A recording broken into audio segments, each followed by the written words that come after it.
I think the thing that's not necessarily shocking is that he picked Oregon because we always had kind of known in our company, right, that Oregon was a threat to a Mm-hmm. degree. I think the sequence of events that led to him picking Oregon is probably what's most shocking, especially considering what reportedly took place during his Texas official visit and the number of ties that inevitably we felt were going to lead him to the 40s. So I don't know how you feel about that, but the Oregon decision to me isn't all that shocking. It's the manner in which we got to where we are today that's still a little bit of a shell shock factor, in my opinion. But Yeah. Yeah. So I mean, I guess we'll just start with the official visit. So during his official visit, which was the June 14th through 16 weekend, I myself never heard he gave a silent commitment. I know other people did. But Hank South and I, Horns 24/7, we never heard Dakorien Moore silently committed. We never heard that, at least that weekend. I do have a source that was close to Moore, close to the family, and they actually hit me up that Friday night during this visit, and were like, "Hey, I just got told by someone in the family there's going to be a ceremony tomorrow in Austin. Like, this is the way they're talking to me is the same way they talked to me about the ceremony that was set up for LSU in August. Because if you remember Dakorien Moore back in August, he put together a ceremony somewhere in Duncanville a couple of days after Collin Simmons and Kate Durham committed. It was kind of a surprise, out of the blue type of thing. So that's what was getting set up. By the end of Friday night, it was kind of already canceled and pushed back. They were like, okay, actually, no, we're not going to do it this weekend. We'll wait. So, I went on our board and I reported that there was a prospect who we had expected to end up in the Texas class that could potentially be coming off the board that weekend. Obviously, didn't end up happening. You saw Oregon the next weekend. And I mean, yeah, as far as the recruitment goes, I know a big thing for him was on the Oregon official visit. They had a really good presentation for, the success that Black Oregon athletes have had after their college career is over, after their professional playing career is over, through partnerships with Nike and other things through Oregon alumni. That was a big selling point. And, of course, NIL. I've been told a lot of different numbers for what the Oregon offer is. I've been told a lot of different numbers for what the Texas offer is. Regardless, the Oregon one was more. And as crazy as it is, like, Texas just isn't going to pay that. They're just not. I'm sorry, but like, he's getting quarterback money. Like, he's going to make seven figures next year, and that's just not something Texas is going to pay for a high school receiver. It isn't. And it's interesting because Evan Stewart, right, went into the transfer portal. A couple of weeks ago. I was talking with a Texas A&M source. I kind of asked, what went down there? What had happened? And I was told Evan Stewart was asking for $1.2 million to come back to Texas A&M for his third year. Obviously, did not come back to Texas A&M for his third year. He went into the transfer portal because A&M told him they weren't paying that. Where did he end up? Oregon.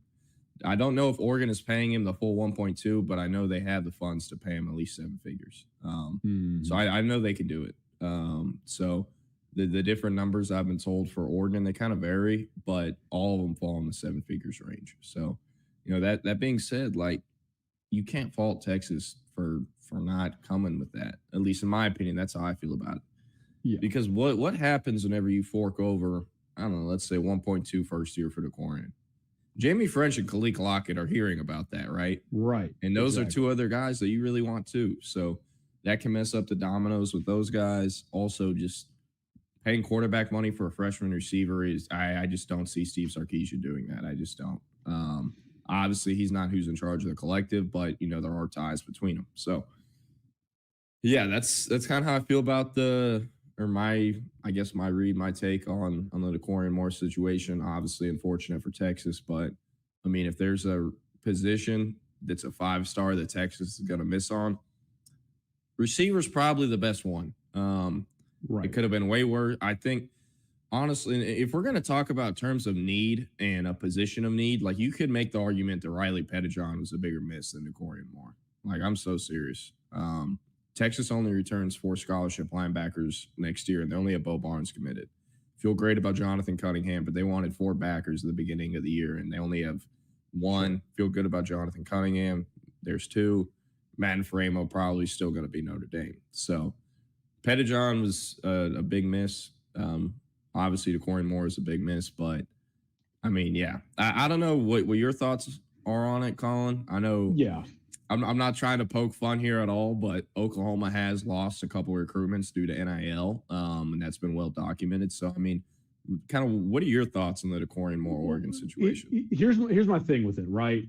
Mm-hmm. This to me is very much an illustration of 2 major things that I don't think we get to talk about enough in the world of NIL and college football.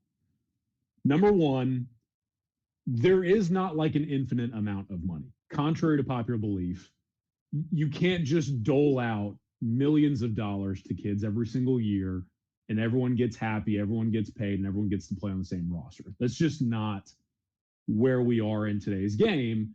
And this is why a lot of talk behind the scenes is about what is this sport going to look like? Eventually, are we going to get something similar to a salary cap? Because it's like, these programs do not have just cash to throw. At some point, you do have to evaluate your spending relative to not only specific players and their talent level, but also premium position value, correct? Which I want to get into a little bit more here in a second. So that's number one. We talked about, you and I talked about this on the phone a little bit after Dakorien made his decision. If you're Texas, your option A is to pay Dakorien Moore reportedly a number that just is relatively unprecedented relative to market value, which I believe are the key words, market value. Sorry to cut you off, but outside of Evan Stewart and Dakorien Moore, I've never heard of a receiver in college football making 7 figures or more in one season. But go ahead. Which then gets into, and I'm glad you said it, which then gets into resetting the market. Because as you quickly touched on, Texas is still in the race for Khalid Lockett, someone who, as we've talked about, grew up working in the state fairgrounds just outside the Red River game. Texas is very much a player there. You also have Jamie French on the board, who another 5-star wide receiver, but well out of state. It's going to take some aggressiveness in order to get that one done. You make this move for Dakorien Moore. You have to understand that that's either potentially your only 5-star wide receiver take, or you're resetting a market and forcing yourself kind of into a very serious rabbit hole, right? And this is the other thing that I want to get to. Point number 2, because there is not an infinite amount of money, you have to go with the ebbs and the flows of availability and NIL funding. What I mean by that is we talk a lot about available talent relative to recruiting cycles, right? Like some cycles are better offensive tackle or wide receiver compared to others. You know, Phil Knight at Oregon, he's 86 years old, Jordan. And I saw someone publish a story on this, and I'm hating myself right now for not being able to give credit to the byline, but it was a great point to make. Phil Knight, I believe his net worth is well into the billions of dollars. He's 86 years old, and he wants a championship. And at a time where he owns one of the sport's biggest brand names and can funnel that revenue directly to a school, he's sure as hell going to do that, right? Yeah. And so we can talk about how many donors in college football have FU money, as we say. Phil Knight is at the top of the FU money charts, and he's old, right? Like, yes, not every program has all this money to spend, but the guy that's helping Oregon spend money wants to get rid of it as much as humanly possible so he can just see them win a title. And whether that's this year, the next 5 years, we don't know. But that, I think, is also important to put into the context of this, man, is like Texas and a number of other schools couldn't match what Oregon is trying to pay, not just Dakorien Moore, but some of these other prospects, because it's hard to match a guy who's kind of on a collision course with a whole bunch of money and not a lot of time left. I'm just being honest. Yeah, and I mean the the kind of fun internet riff rumor is that he's just throwing money at this thing so they can get a natty before he dies. I talked to several people in the NIL world that I trust, and like they don't really think it's a rumor. No, like they think it's a legitimate strategy here. So, yeah, I'm not excited to cover any Texas versus Oregon battles like at all going forward. And honestly, like, I mean, with what Phil Knight's doing, if it's just him putting in the money, like, there's nothing that can really be done. But like, is it not kind of a bit of a monopoly? Like, are the other Nike schools not going to be incredibly pissed at Oregon for like hitting kids over the head with the fact that like you can get a Nike deal, you come here, you can get a Nike deal, you go to any Nike school, you know what I mean? But you're probably going to get it quicker at Oregon, and it'll be better at, you know what I mean? So I feel like that might be kind of an unfair advantage for Oregon with Nike because the other Nike schools kind of are recruited against for that part of it. But yeah, so Jordan, let me say this. There's a difference between anger and action, right?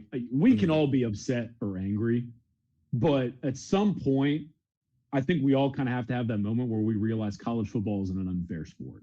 It always has been.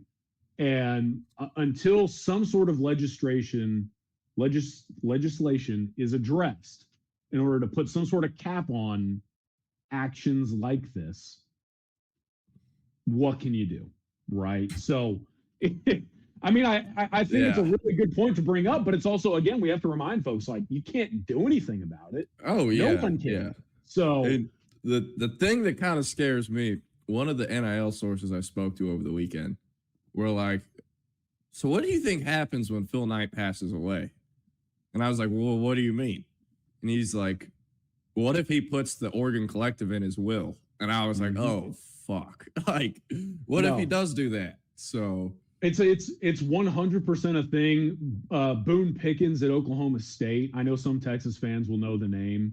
When he died, a large portion of his will, and I believe another Oklahoma State donor who passed away, a large portion of his will was to build the new O'Brate Stadium that they have on campus, that huge-ass baseball field at Oklahoma State. And it's like, what once was an old guy dies and he says in his will, I want a stadium named after me, is now like, go get 3 5-star wide receivers with the cash I would have given to my grandson.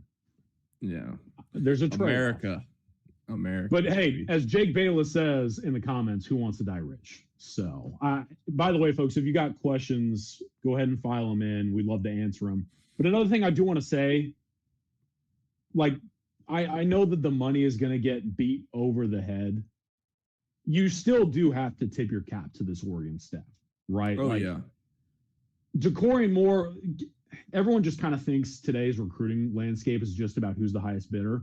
I can tell you confidently that's not the case, and I would say you're under the same umbrella as well. The hiring of Samples was an elite move by Dan Lanning. Dan Lanning is as good of a head coach recruiting-wise as there is in college football, in my opinion. Will Stein, offensive coordinator, young guy. I think a lot of offensive talents really respect him, but also like the system that he runs. Oregon got this done outside of the cash, too, which all in all makes them a really difficult hurdle to get over if you're a program like Texas. So yeah. So they had the bases covered, and they had, better offer in terms of a moolah. Like, it hard to beat that. A lot of people have asked me, like, do you think Texas is still going to try to flip them, especially with how things kind of ended? To be honest, I don't know. Right now, I lean towards no. Just because, like, that number from Oregon isn't coming down. You know what I mean? Right. And if Texas didn't want to pay that in July, I don't see them wanting to pay that in November or December or October. You know what I mean? Pay more in December, too. Exactly. So, and also, like, it's not like Oregon can't jack that up, too. You know what I mean? Like, so I don't really see a flip happening there.